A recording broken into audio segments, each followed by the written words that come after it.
Dragi obiskovalci, letošnji 9. oktober je v Plečnikovi hiši prav poseben dan, saj obeležujemo 100-letnico Plečnikove stalne naselitve na svojem domu v Trnovem.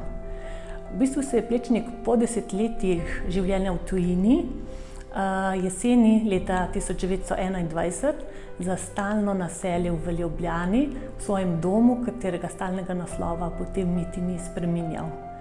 Naselil se je v hiši na Karunovi 4.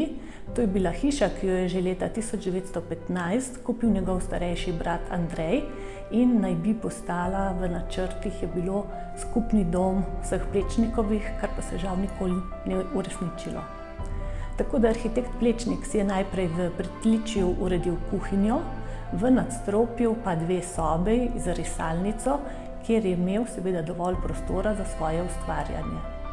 Ob tej posebni priložnosti, ob 100. obletnici Plečnikove naselitve v njegovi hiši v Trnovem, smo se v muzeju in galerijah mesta Ljubljane odločili, da vas povabimo na brezplačen obisk Plečnikove hiše, kjer vam bodo naši izkušeni vodiči razkazali in podrobno razložili njegovo domovanje.